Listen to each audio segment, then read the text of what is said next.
주님께서 나에게 말씀하셨다. 사람아, 너는 마곡 땅 쪽으로 얼굴을 돌리고 로스와 메섹과 두발의 왕 곡을 규탄하여 예언하여라. 아멘. 자, 여기서 본문을 조금 수정을 해야 됩니다. 2절에 보시면 사람아, 너는 마곡 땅 쪽으로 얼굴을 돌리고 로스와 이렇게 돼 있죠. 로스라는 것은 나라 이름이 아니고 이거는 우두머리라는 뜻입니다. 우두머리. 히브리 말로 번역을 하면 우두머리라는 뜻인데, 그러니까 로스와를 지우고 이렇게 번역을 해야 옳습니다. 로스와를 지우고 너는 마곡 땅 쪽으로 얼굴을 돌리고 메섹과 두발의 으뜸 왕 곡을 규탄하여 예언하여라. 이런 식으로 번역을 하는 게 더 옳습니다. 로스라는 말은 우두머리, 으뜸. 그러니까 그 지역에도 보면 그 당시에는 부족 국가였잖아요. 부족 국가지만 그 중에서도 대표되는, 으뜸되는 그 왕이 곡이었다는 거예요. 그러니까 메섹, 두발 이런 부족 사회의 우두머리가 누구라고요? 곡이었다는 거예요. 곡이라는 사람이었다는 거예요. 자, 창세기 한번 펴보십시오. 창세기 10장 2절 말씀. 창세기 10장 2절 말씀.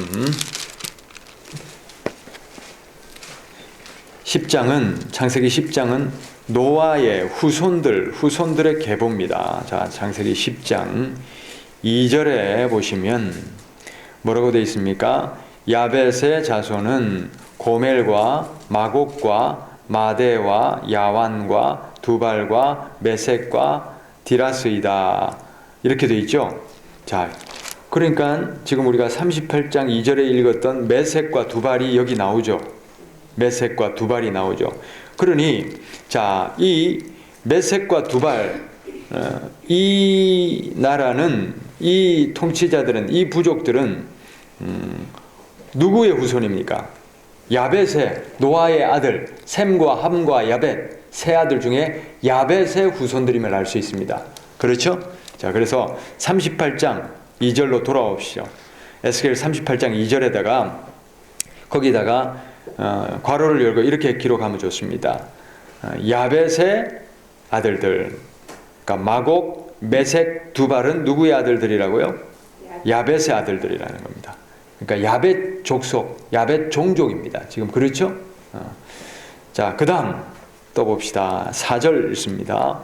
내가 너를 돌려 세우고, 여기서 너는 누구를 가리키냐면 곡입니다. 곡 왕을 말합니다.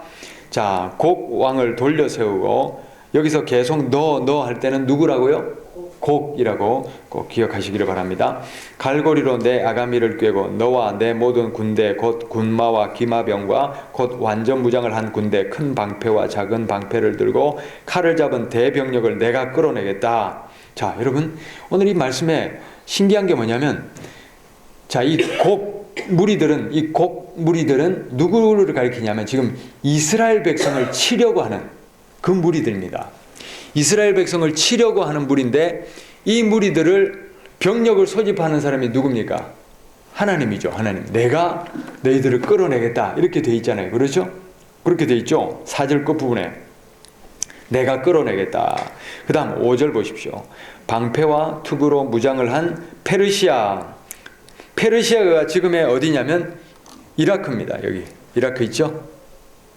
자, 중동에서 이라크에 해당하는 게 바로 페르시아. 페르시아의 앞에 왕국이 누구였냐면 바벨론 왕국.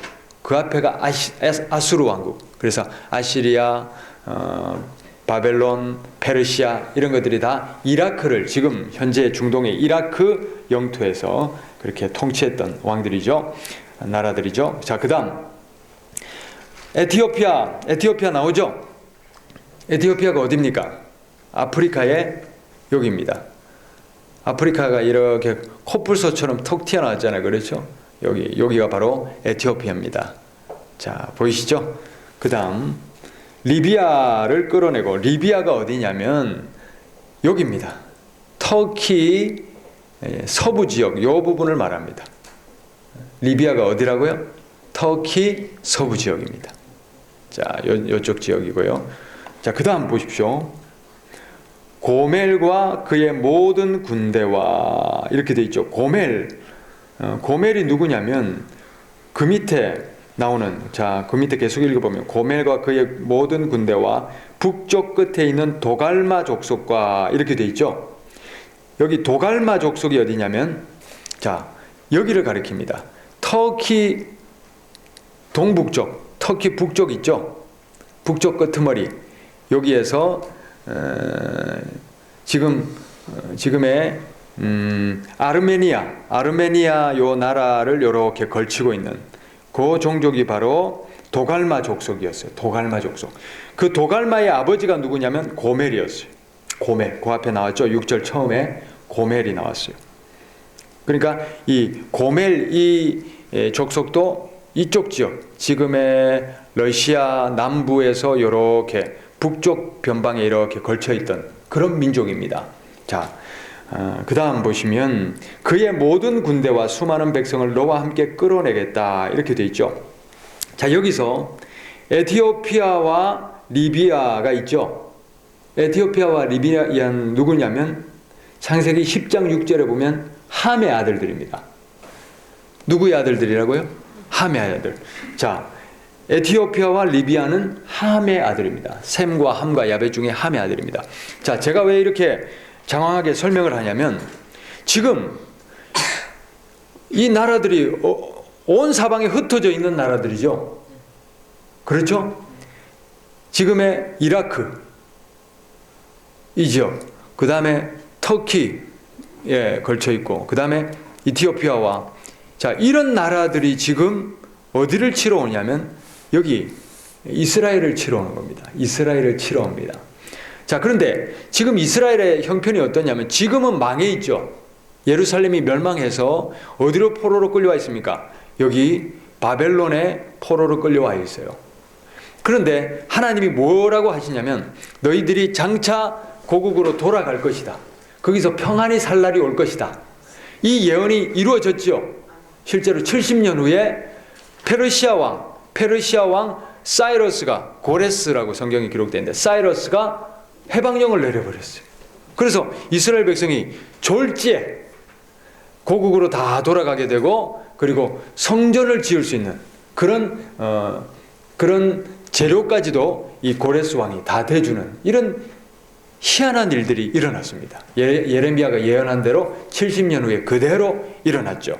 이거는 대형 박물관 지하에 보면 고레스의 원통이라고 24cm 조금 넘는 이런 원통이 있는데 거기에 그대로 기록이 되어 있어요. 역사가 증명하는 그런 사실이죠. 자, 그래서 이 사람들이 돌아오는데 이렇게 돌아온 이스라엘을 어떻게 합니까? 자, 돌아는 왔지만 국방력이 됩니까? 안 됩니까? 안 되겠죠. 어수선하겠죠. 이제 막 정착해가지고 성전 짓고 이러니 얼마나 어수선하겠습니까? 그런데 이런 어수선한 상태에 있는 이스라엘을 어떻게 합니까? 터키, 이라크, 이티오피아 지금의 이런 지역들에 있는 그 족속들이 다 몰려와서 합심을 해서 누구를 친다고요? 이스라엘을 치는 거예요. 그렇게 하면 어떻게 됩니까? 이제는 정말 완전히 망하는 거예요. 자리도 잡지 않는 백성이 그렇게 사방에서 힘을 모아서 치면 완전히 망하는 겁니다. 자, 이런 어려움이 있기 때문에, 자, 이걸 누가 막아주신다고요? 하나님이 막아주시겠다는. 이스라엘이 막을 힘이 있습니까? 없습니까? 없지요. 그러니 이 이스라엘 백성의 역사를 보면 정말 기적과 기적의 연속입니다. 포로로 해방시켜 주겠다 약속도 하나님이 말씀하셨고, 누가 이루어 주십니까? 하나님이 이루어 주시고, 이 돌아와서 어수선한 상태에서 내가 너를 구원하겠다, 이 사방 그 민족들을 내가 치겠다, 그것도 누가 이루어 주십니까? 하나님이 이루어 주시는 겁니다. 그런 일들을 지금 말씀하고 있는 것입니다. 자, 계속해서 봅니다. 7절 말씀. 너는 내게로 집결된 온 군대와 함께, 이 곡이죠. 곡이 사방에서 이렇게 다 모았잖아요. 그 군대와 함께 만반의 준비를 하고 그들을 잘 지휘하여라. 내가 공격 명령을 받기까지는 오랫동안 기다리고 있어야 한다. 여러 해가 지난 다음에 때가 되면 너는, 자, 오랜 기다림 후에 때가 되면 너는, 그 다음 보십시오. 오래 읽어봅시다. 오래 걸려 전쟁의 상처를 다 씻은 한 나라를 침략해. 전쟁의 상처를 다 씻은 한 나라가 누굴까요? 이스라엘입니다. 이게 이스라엘입니다. 자, 그 나라는, 이스라엘은 여러 민족 가운데 흩어져 살다가 돌아온 사람들이 오랫동안 폐허로 남아있던 이스라엘의 산지에 다시 세운 나라다. 그렇죠? 이스라엘이죠. 회복됐죠. 그 나라 백성은 타국 백성들 사이에서 살다가 돌아온 뒤에, 포로로 귀환한 뒤에 그때쯤에는 아주 어떻게 산다고요? 안전하게, 이제 자리 잡고 안전하게 살만한데, 그 다음 보십시오. 9절. 그때 너 곡이 쳐 올라갈 것이며 너와 내 모든 군대와 너와 함께 한 많은 나라의 연합군이 폭풍처럼 몰려들고 구름처럼 그 땅을 덮을 것이다. 회복 후에 평안해지는 이스라엘을 곡이 침략하지요. 그런데 자, 10절 말씀. 나 주 하나님이 말한다. 그날이 오면 내 마음속에서 온갖 생각이 떠올라 내가 흉악한 생각을 꾀하게 되는데, 어떤 생각을 꾀하냐면 이 고관 무리들이 어떤 생각을 합니까? 11절부터 그래서 너는 혼자 속으로 성벽이 없이 사는 마을로 쳐올라가겠다고, 평안히 살고 있는 저 평화로운 사람들에게로 쳐들어가겠다고, 성벽도 없고 성문도 없고 문빗장도 없이 사는 사람들을 덮쳐서 물건을 약탈하며 노락질하겠다고 하는 악한 생각을 품게 될 것이다. 그렇죠? 이제 돌아와서 성벽을 지을 틈도 없고 어수선한 상태고, 이제 돌아와서 얼마나 기쁘겠습니까? 얼마나 기쁘겠어요. 포로로 해방됐다는 이 기쁨 가운데 그저 좋아서 막 이러고 있는 그 백성을 어떻게 한다고요? 치러 들어가는 거예요. 그러니 이게 참 얼마나 암담한 일입니까? 자, 그런데 계속 12절. 그러나 내가 여러 나라에 흩어져서 살다가 돌아와서 오랫동안 폐허로 남아있던 땅에 다시 정착하여 가축과 재산을 늘려가며 살고 있는 이 이스라엘 백성이죠. 이스라엘 백성을 손을 들어 칠 때에 13절 스바와 드단과 스페인의 상인들과 젊은 용사들이 너를 비난할 것이다. 주변의 나라들이 그렇게 약점을 잡고 침략하는 것을 보고 어떻게 한다고요? 비난할 것이다. 내가 노략질이나 하려고 가는 것이냐고, 내가 강탈이나 하려고 군대를 동원하였느냐고, 은과 금을 탈취해 가려고, 가축과 재산을 빼앗아 가려고, 엄청난 전리품을 약탈해 가려고 원정길에 나섰냐고 비난할 것이다. 14절 사람아 너는 예언하여 곡에게 전하여라. 여기서 사람은 누굽니까? 에스겔아 너는 곡에게 전하여라. 나 주 하나님이 말한다. 내 백성 이스라엘이 안전하게 사는 그 날을 내가 어찌 알지 못하겠느냐. 그때가 되면 너는 내 나라 북쪽 끝에서 원정길에 나설 것이다. 그렇죠? 이 북쪽 사방의 나라들이었죠? 이런 나라들에서 원정길에 나설 것이다. 그때 너는 대군을 이끌고 떠날 것이다. 놀라운 규모를 지닌 기마대와 많은 보병을 이끌고 정복길에 오를 것이다. 마치 구름이 땅을 덮는 것과 같이 내가 내 백성 이스라엘을 칠 것이다. 고가 오랜 세월이 지난 뒤에 때가 되면 내가 너를 끌어들여서 내 땅을 치게 하겠다. 문민족은 내가 내 거룩함을 밝히 드러내려고 너를 이렇게 부리고 있는 것을 보고 나서야 내가 누구인지 알 것이다. 나 주 하나님이 말한다. 고가 내가 옛날에 내 종 이스라엘의 예언자들을 시켜서 말하여 둔 사람들 가운데 하나가 바로 너다. 예언자들이 여러 해 동안 예언하기를 내가 너를 끌어들여서 이스라엘을 치게 할 것이라고 말하였다. 이렇게 돼 있죠. 자, 그런데 이게 이제 지금 38장, 39장이 아주 해석하기가 어려운 본문입니다. 왜 그러냐면 이렇게 성경은 사방의 나라들, 민족들을 언급하면서 이 나라들이 몰려와서 이스라엘을 칠 것이라고 했는데 이게 과연 역사적인 사실이었나? 다시 말하면 실제로 일어난 일인가? 예언을 했으면 어떻게 됩니까? 일어났어야 되죠. 일어난 일인가? 에 대해서 의문이 있어요. 왜냐하면 이런 사건이 일어났다는 역사적 자료는 없거든요. 아까 말씀드렸듯이 고레스의 해방령은 세상이 다 부인을 했어도 대형박물관 지하에서 그 원통이 발견됨으로 말미암아 성경이 옳구나 이러고 역사가 뒤바뀌어졌죠.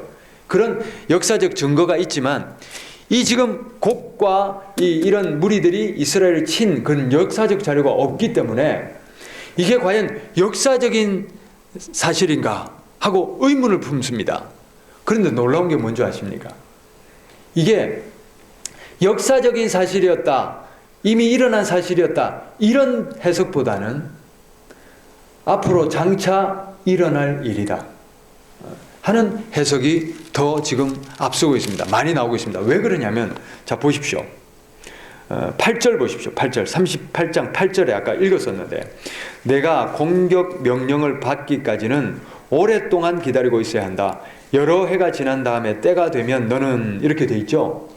자, 이스라엘이 이렇게 회복되고 이스라엘 평안하고 이스라엘이 다시 회복되는 그날이 온다고 그랬죠. 자, 그런데 이게 고레스 왕이 해방령을 내려서 그 회복도 되지만, 지금 이스라엘이, 현대의 이스라엘이 수천 년 동안 땅을 잃고 있다가 최근에 다시 회복을 했잖아요. 나라로 영토를 회복했죠. 그리고 그 다음에 또 뭐냐면, 자 18절 넘어갑니다. 18절 보십시오. 곡이 이스라엘 땅을 쳐들어오는 그날에는 내가 분노를 참지 못할 것이다. 그때에 내가 질투하고 경노하면서 심판을 선언하여 이스라엘 땅에 큰 지진이 일어나게 할 것이다. 바다의 물고기와 공중의 새와 들의 짐승과 땅에 기어다니는 모든 벌레와 땅 위에 있는 모든 사람이 내 앞에서 떨 것이며, 산이 무너지고 절벽이 무너지고 모든 성벽이 허물어질 것이다. 그리고 내가 곡을 칠 칼을 내 모든 산으로 불러들이겠다. 나 주 하나님의 말이다. 칼을 든 자가 저희들끼리 죽일 것이다. 내가 전염병과 피비린내 나는 일로 그를 심판하겠다. 또 내가 억수 같은 소나기와 돌덩이 같은 우박과 불과 유황을 곡과 그의 모든 군대와 그와 함께한 많은 연합군 위에 퍼붓겠다. 내가 이렇게 민족이 보는 앞에서 내 위엄을 떨치고 나서 거룩함을 밝히 나타내면 그때야 비로소 그들이 내가 주인 줄 알게 될 것이다. 이게 보면 지진이 일어나고 하늘에서 막 유황불과 같은 불덩어리가 떨어지고, 이것은 뭡니까? 천재지변이죠. 엄청난 일이죠. 자, 이런 일들로 이 곡무리들을 심판한다는 거예요. 그렇죠. 그런데 여러분, 지진이 일어나고 하늘에서 유황불이 떨어지고, 이건 언제 일어날 일입니까? 예, 이게 어디에 예언되어 있습니까? 요한계시록에 예언되어 있잖아요. 계시록에 예언되어 있죠. 자, 그러면 지금 이 사건을 가지고 역사적 배경인가 아니면 종말적 예언인가, 그게 이해하기 힘든 본문이다, 그렇게 아까 제가 말씀드렸어요. 그런데 종말론적으로 많이 기운다 하는 이유가 있었습니다. 자, 왜 그러냐면, 첫 번째 이유는 뭐냐면, 전 세계가 누구를 상대로 전쟁합니까? 이스라엘을 상대로 전쟁합니다. 그렇죠. 이전까지의 이스라엘 역사에서는 전 세계가 동원돼서 이스라엘을 친 역사가 없습니다. 바벨론도 바벨론이라는 한 나라가 이스라엘을 점령했었고, 이런 식이지. 로마가 점령했었고, 이런 식이지. 사방의 나라들이 이스라엘의 앙심을 품고 달려들어서 이렇게 이스라엘을 친 역사는 없지요. 그러므로 이거는 앞으로 일어날 일이라 하는 겁니다. 그런데 여러분 보십시오. 지금 이스라엘의 상황이 어떻습니까? 전 세계로부터 괜히 비난받고 있어요. 그렇죠? 그래서 이스라엘을 타겟으로 삼아서 사방의 나라들이 지금 어떻게 보면 칼을 갈고 있는 그런 상황에 놓여 있죠. 자, 그 다음 또 한 가지가 뭐냐면, 아까 읽었던 대로 우리가 이스라엘의 큰 지진과 천재 이변이 일어날 것이다. 이거는 마지막 때에 일어날 그런 이변이기 때문에 아직 일어난 일이다 라고는 볼 수 없는 종말적 예언이다, 그렇게 볼 수 있고요. 결정적인 것은 뭐냐면, 결정적인 것은 바로 계시록입니다. 한번 찾아보십시오. 계시록, 요한계시록 20장 7절부터 봅니다. 요한계시록 20장 7절 말씀. 천년이 끝나면 사탄은 옥에서 풀려나서 땅의 사방에 있는 민족들 곧 곡과 마곡을 미혹하려고 나아갈 것입니다.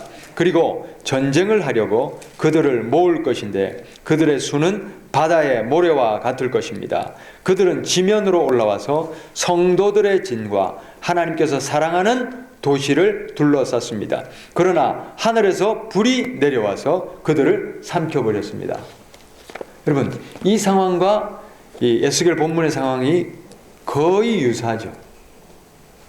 자, 이 곡이 주변 나라들을 몰고 왔는데 38장 16절에, 에스겔 38장 16절에 뭐라고 표현하냐면, 마치 구름이 땅을 덮는 것 같이 수많은 백성들이 온다고 그랬어요. 계시록에서는 이것을 바다의 모래와 같이 많은 수다 그랬고요. 그 다음 이스라엘과 전쟁을 하려고 그들이 모여서 연합군을 형성해서 몰려왔고 성도들의 진과 하나님께서 사랑하는 도시를 둘러쌌다 이렇게 되어 있어요.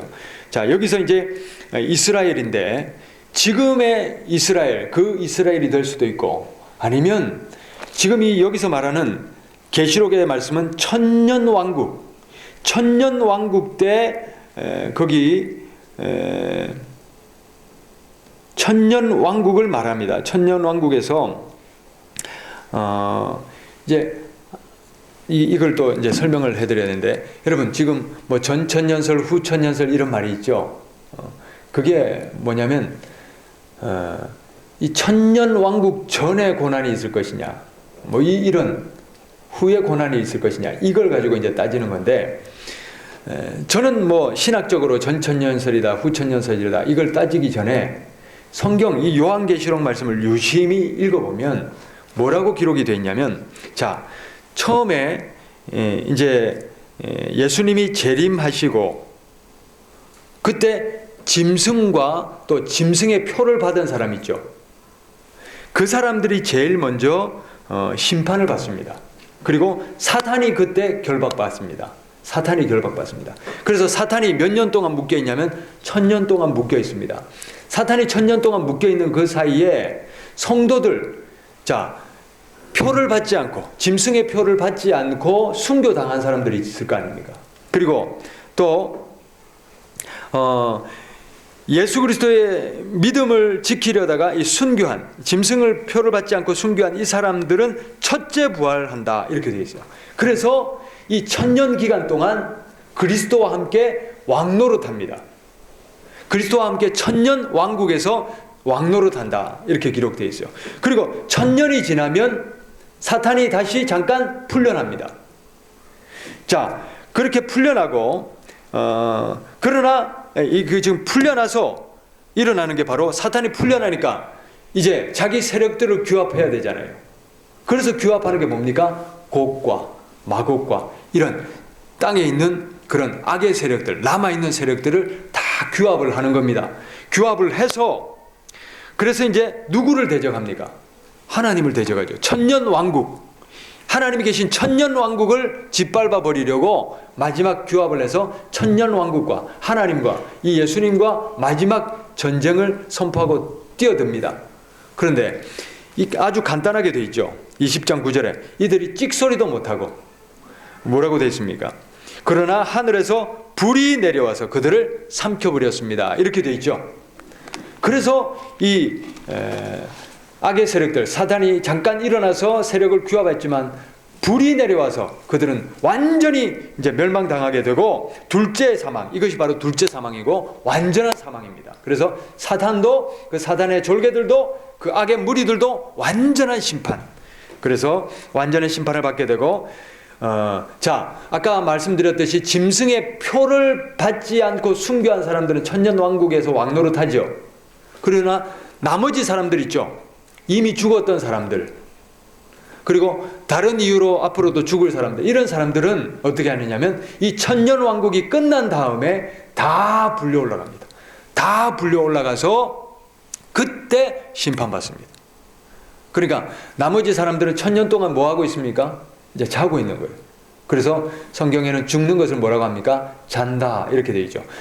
그리고 마지막 두 번째 심판, 두 번째 사망이 있을 그때에 다 불려 올려가서 심판받고 그때 완전히 결정이 나게 되는 겁니다. 그래서 성경 계시록은 그렇게 정리를 하고 있어요. 자, 그래서 이 에스겔서 38장에 이 곡과 마곡의 전쟁은 바로 천년 왕국이 끝난 후에 이 마귀와 약한 권세들이 규합을 해서 천년 왕국을 대항해서 싸우려는 이 마지막 전쟁, 그것을 예언하는 것이 아닌가, 이런 해석이 강하다는 것입니다. 자, 그래서 여기서도 보면 22절, 자 38장 22절 계시록 에스겔서 38장 22절에 뭐라고 되어 있냐면 중간 부분에 보세요. 억수 같은 소나기와 돌덩이 같은 우박과 불과 유황을 곡과 그의 모든 군대와 그와 함께한 많은 연합군 위에 퍼붓겠다. 계시록에도 그랬잖아요. 불로 심판하겠다. 여기도 마찬가지로 불과 유황으로 심판하겠다. 그렇게 돼 있죠. 그래서 이것을 마지막 때 일어날 전쟁이다. 그렇게 해석하는 이유가 바로 거기 있습니다. 자, 그래서 이 곡은 그렇게 결국 일어나겠지만 이 곡을 결국 멸망시키고 치실 분은 누굽니까? 하나님입니다. 하나님. 그래서 39장에는 뭐냐면 하나님이 칠 것이다. 그것이 계속해서 전개되고 있습니다. 읽어갑시다. 너 사람아 곡을 규탄하여 예언하여라. 나 주 하나님이 말한다. 너 메섹과 두발의 으뜸왕 고가 내가 너를 대적한다. 내가 너를 돌려 세우고 이끌어내겠다. 너를 북쪽 끝에서 이끌어내서 이스라엘 산지를 침략하게 하겠다. 그렇게 해놓고서는 나는 내 왼손에서는 활을 쳐서 떨어뜨리고 내 오른손에서는 내 활을 떨어뜨리겠다. 너는 내 모든 군대와 너와 함께한 연합군과 함께 이스라엘의 산지 위에서 쓰러져 죽을 것이다. 나는 날개 돋친 온갖 종류의 새와 사나운 새들과 들짐승들에게 너를 넘겨주어서 뜯어먹게 하겠다. 내가 말하였으니 너는 틀림없이 들판에서 쓰러져 죽을 것이다. 나 주 하나님의 말이다. 내가 또 마곡과 여러 섬에서 평안히 사는 사람들에게 불을 보내겠다. 그때야 비로소 그들이 내가 주인 줄 알 것이다. 내가 내 백성 이스라엘 가운데 내 거룩한 이름을 알려주어서 내 거룩한 이름이 다시는 더럽혀지지 않게 하겠다. 그때야 비로소 뭇 민족이 내가 주인 줄 곧 이스라엘의 거룩한 하나님인 줄 알 것이다. 이스라엘이 이렇게 망하니까 주변 나라들이 이스라엘 망한 것 보고 누구를 조롱하냐면 하나님을 조롱하죠. 저들이 섬기는 하나님 뭐하냐, 저렇게 백성이 망했다. 하나님을 조롱하는데 그들이 다시는 내 이름을 더럽히지 못하도록 하겠다. 이제 하나님 그 말씀입니다. 그 조롱하는 무리들과 하나님이 없다고 하는 자들과 하나님을 거역하는 자들을 이제 마지막 심판하시는 그 장면을 말하겠죠. 8절 그대로 되어가고 그대로 이루어질 것이다. 그 날이 바로 내가 예고한 날이다. 나 주 하나님의 말이다. 그때는 이스라엘에서 성읍마다 주민이 바깥으로 나가서 버려진 무기들을 땔감으로 죽을 것이다. 큰 방패와 작은 방패, 활과 화살, 몽둥이와 창을 모아 땔감으로 쓰면 7해 동안은 넉넉히 쓸 것이다. 그만큼 많은 무기들, 그만큼 많은 양이죠. 10절 그 무기들을 땔감으로 쓰기 때문에 들에 나가서 나무를 주워오지 않아도 될 것이며 숲에서 나무를 베어올 필요도 없을 것이다. 그들은 또 전에 자기들에게서 약탈해 간 사람들을 약탈하고 노략질해 간 사람들은 노략질할 것이다. 나 주 하나님의 말이다. 11절 그날에는 내가 이스라엘 땅 사해 동쪽 아바림 골짜기에 곡의 무덤을 만들어. 자, 사해 바다가 이렇게 길쭉하게 생겼죠. 그러면 길쭉하게 생겼으면 여러분 보시는 데서 오른쪽 귀퉁이로 이렇게 싹 꺾어 올라가면 거기가 바로 아바림 산맥입니다. 그게 아바림 골짜기입니다.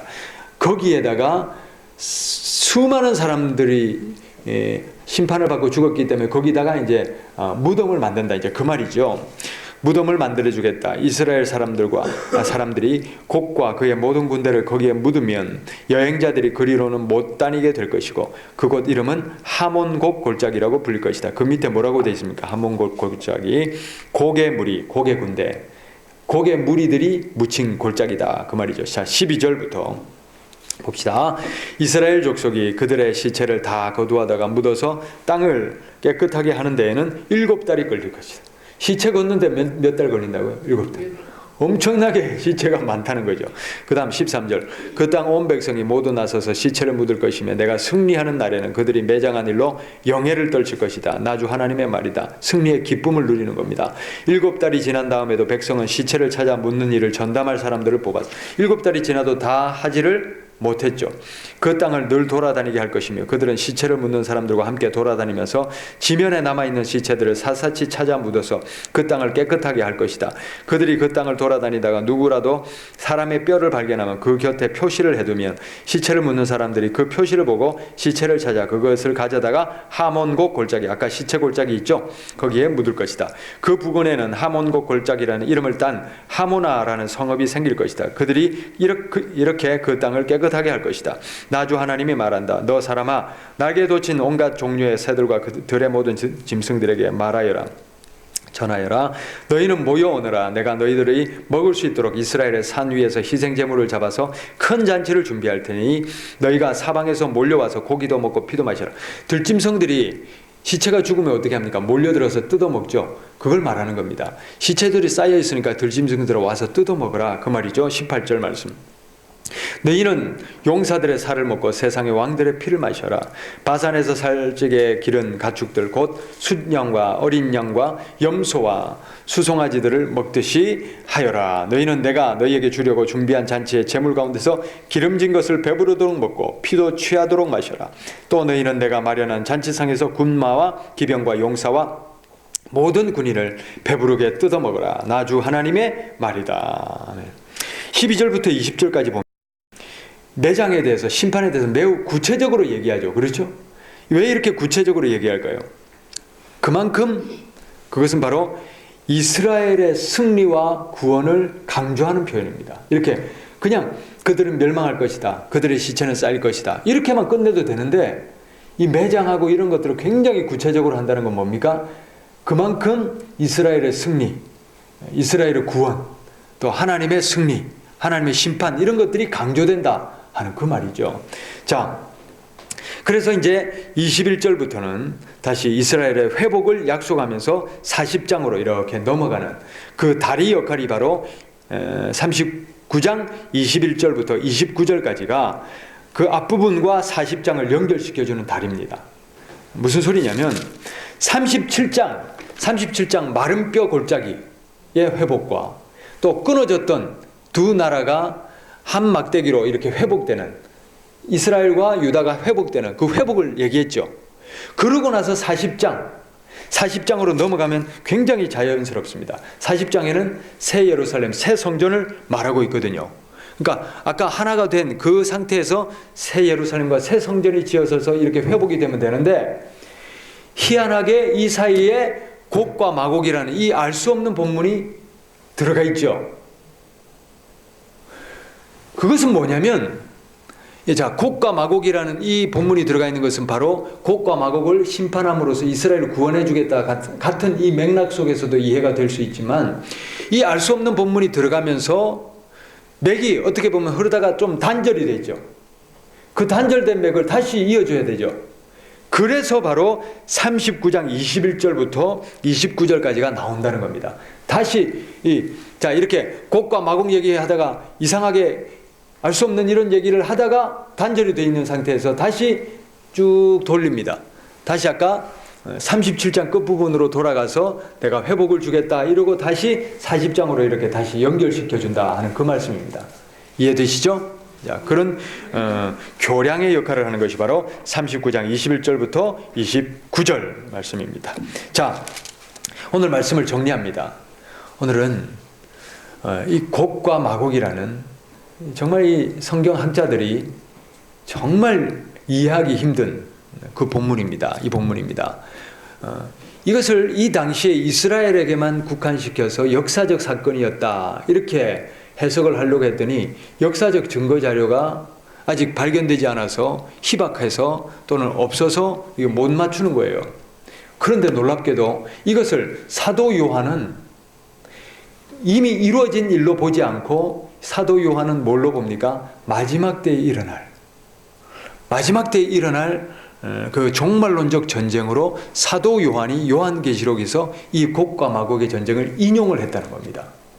그것은 뭘 얘기합니까?